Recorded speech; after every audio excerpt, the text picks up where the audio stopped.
Alhamdulillah. Alhamdulillah. Alhamdulillahilladzi khalaqal mauta wal hayata liyabluwakum ayyukum ahsanu amala wa huwal azizul ghafur. Asyhadu an la ilaha illallah wa asyhadu anna Muhammadan abduhu wa rasuluh. Allahumma salli wa sallim wa barik ala sayyidina wa habibina wa syafi'ina wa maulana Muhammadin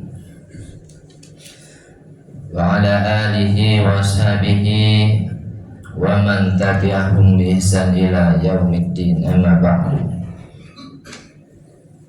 Ayuhal hadirun, usikum wa nafsi bi taqwallah faqad fazal muttaqun.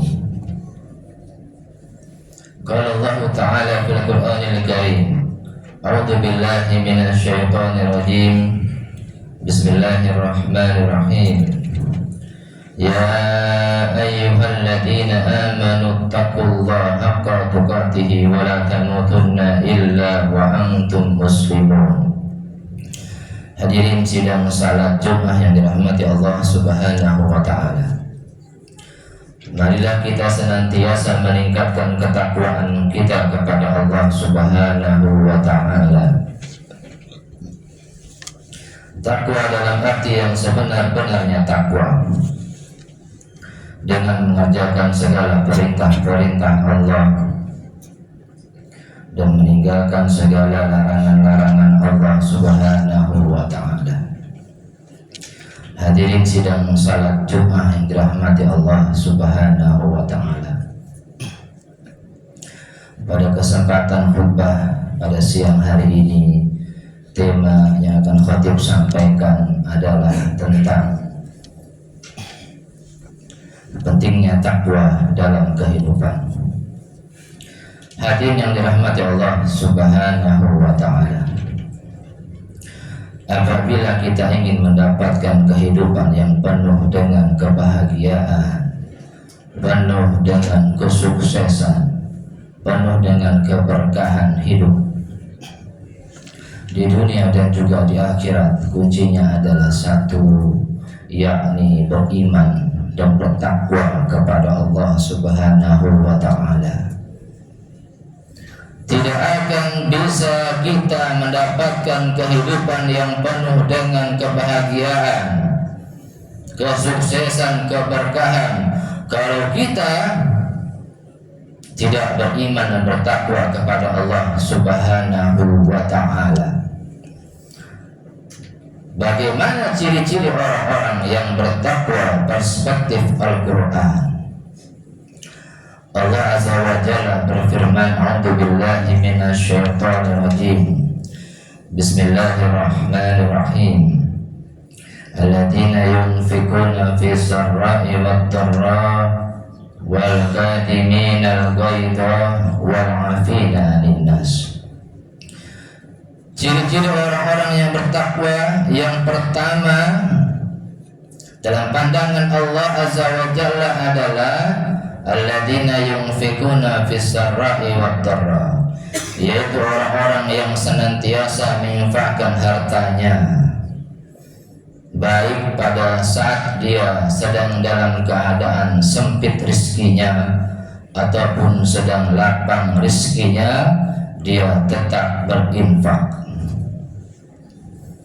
Fenomena sosialnya ketika seseorang sedang sempit rizkinya, dia stop infaknya. Kalau sedang lapang rizkinya, maka dia gemar berinfak. Ini belum termasuk golongan orang-orang yang bertakwa dalam pandangan Allah. Maka ketika kita kalau sedang lapang rizki, maka kita rajin infaknya, besar-besar infaknya, sedekahnya 100.000, 50.000, 20.000. Kalau sedang sempit rizkinya, tetap infaknya, hanya saja jumlahnya menjadi berkurang. Menjadi kita infak 5.000, 2.000, tidak apa-apa. Yang penting kita konsisten, istiqamah dalam berinfak. Orang-orang yang di dunia ini hidupnya dia zisraf, zakat, infak, sedekah, wakaf, maka hartanya akan Allah lipat gandakan. Hartanya akan Allah berikan keberkahan. Selama di dunia, jangan lupa kita untuk yang namanya sedekah jariah. Sedekah jariah kalau kita laksanakan, maka akan sangat bermanfaat bagi kita. Ingat bahwasanya kita hidup di dunia ini akan menemui yang namanya ajal, kematian. Maka kita akan pindah yang namanya ke alam barzah. Di alam barzah kita itu sampai menunggu datangnya hari kiamat. Maka sangat lama sekali kita di alam barzah. Bisa mungkin 1000 tahun lagi, bisa mungkin 2000 tahun lagi. Kalau kita punya amalan sedekah jariah, maka tiap hari, tiap di alam kubur kita mendapatkan pahala. Kalau kita melihat di mana-mana ada yang namanya pondok pesantren yang sedang dibangun, mushola, masjid di sekitar kita yang sedang dibangun dimanapun berada, maka sedekahlah jariah. Pondok pesantren Al-Quran, kita bisa berikan Al-Quran yang dibaca para santri-santrinya. Mushola, masjid-masjid yang sedang dibangun, kita bisa berikan semen, bisa juga dana, bisa juga karpet, AC, mukena, sajadah, dan yang lainnya. Ketika digunakan untuk beribadah, maka di alam kubur kita mendapatkan pahala. Yang kedua, ciri-ciri orang-orang yang bertakwa itu adalah alladzina yunfikuna fis sarra'i wad dharra. Yang kedua, wal kadhiminal ghaidha, orang-orang yang senantiasa menahan amarahnya. Karena marah itu adalah akhlak yang tercela. Akhlak itu, marah itu akhlak yang tidak terpuji. Kalau orang marah, dia bisa menghina orang lain, caci maki orang lain, fitnah orang lain, ghibah orang lain, adu domba orang lain. Kalau sudah saking dendamnya, dia bisa membunuh orang lain gara-gara marah. Makanya kata Rasulullah SAW, la taghdab walakal jannah. Janganlah kamu marah, maka bagi kamu surga. Kita lihat berita-berita di medsos, ada berita seorang anak yang membunuh ibu kandungnya.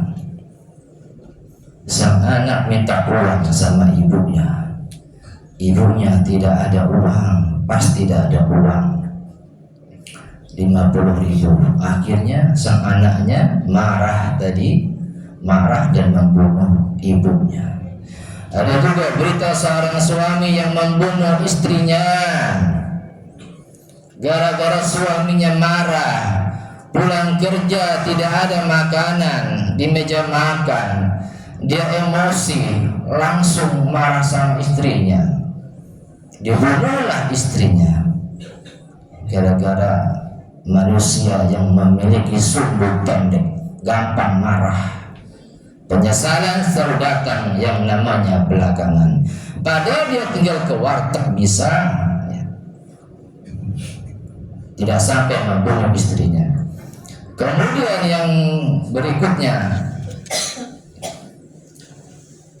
Rasulullah SAW bersabda, perintahkanlah anakmu untuk sholat ketika usianya sudah 7 tahun. Dan pukullah mereka kalau mereka tidak sholat saat usia mereka 10 tahun. Kalau kita belajar hadis ini secara tekstual, maka banyak anak-anak yang menjadi korban kekerasan fisik, anak-anak yang badannya lebam, maka bisa orang tua model semacam ini ya bisa didatangi oleh KPAI, Komisi Perlindungan Anak Indonesia. Kalau belajar hadis itu, maka tekstual dan tekstual menurut para ulama hadis, hadis ini maksudnya adalah ada orang tua yang ketika dalam parentingnya mendidik anaknya, ada orang tua yang dia bawa, orang tua yang cerewet.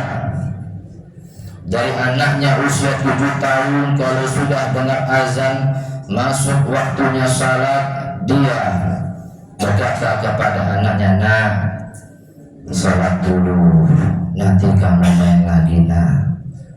Azan lagi, nah sudah salat belum? Salat dulu yuk, anak soleh, anak soleha, nanti bisa main lagi. Terus cerewet, bawel. Ini orang tua yang bagus. Dari usia 7, 8, 9, 10, maka ketika sudah usia 10 tahun anak ini nggak usah pakai disuruh lagi. Orang tuanya masuk kamarnya, lihat anaknya sudah sholat sendiri tanpa disuruh. Karena dari usia 7 tahun sudah orang tuanya suruh dia sholat. Namun sebaliknya ada orang tua yang dia cuek saja, tidak peduli apakah anaknya sholat atau belum sholat, tidak disuruh sholat, masa bodoh, tidak peduli. Akhirnya usia 7 tahun, 8 tahun, 9 tahun, 10 tahun, bahkan sampai dia kelas SMP tidak salat 5 waktu. Masuk dia sekolah SMA tidak salat 5 waktu, dan dia marah dan dia memukul anaknya. Yang dosa dia sendiri. Kenapa dulu anakmu usia 7 tahun tak kau suruh salat? Sekarang anakmu tak mau salat. Yang ketiga, ciri-ciri orang-orang yang bertakwa adalah wa'afina 'anil nas, suka memaafkan kesalahan orang lain, jiwanya pemaaf, bukan pendendam. Yang ketiga, ciri-ciri orang-orang yang bertakwa ialah memiliki yang namanya qalbun salim, hati yang selamat, hati yang bersih. Al-Imam Al-Ghazali dalam kitabnya Al-Ihya Ulumuddin mengatakan hati itu terbagi menjadi 3. Ada hati yang namanya hati yang sakit. Hati yang sakit ini indikatornya adalah terkadang dia beribadah, terkadang dia taat kepada Allah, terkadang dia maksiat. Salat ya salat tapi durhaka sama orang tuanya. Salat ya salat tapi kasar sama anak istrinya. Salat ya salat tapi suka membohongi orang lain. Ya, ini STMJ. Zaman saya kecil dulu ini singkatannya STMJ. Salat terus, maksiat jalan, hatinya masih sakit. Yang kedua adalah hati yang mati, kata Imam Al-Ghazali.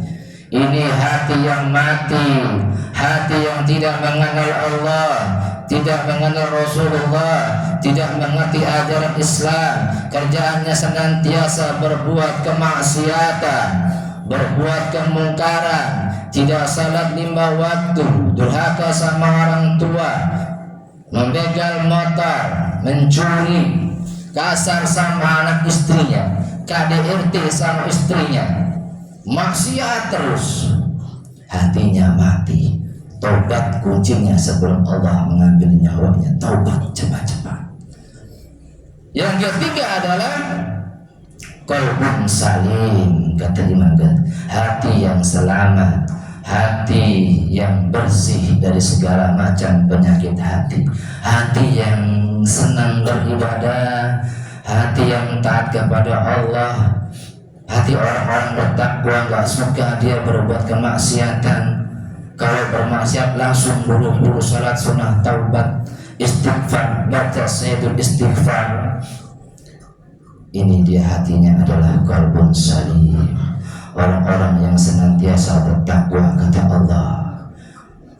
Allah berikan berkah dalam hidupnya. Walau anna ahlal qura amanu wattaqaw lafatana alaihim barakatin minas samai wal ardh. Kalau seandainya penduduk negeri ini beriman, bertakwa kepadaku, niscaya akan aku berikan keberkahan dari langit dan dari bumi. Berkah artinya ziyadatul khair, bertambahnya kebaikan, banyak kebaikan datang pada dirinya dan menetap. Berkah usianya, berkah ilmunya, berkah keluarganya, berkah seluruh aspek kehidupannya akan berkah. Orang-orang fadilah takwa Allah beri berkah. Yang kedua adalah Allah berikan jalan keluar terhadap permasalahannya. Wa may yattaqillaha yaj'al lahu makhraja wa yarzuqhu min haitsu la yahtasib.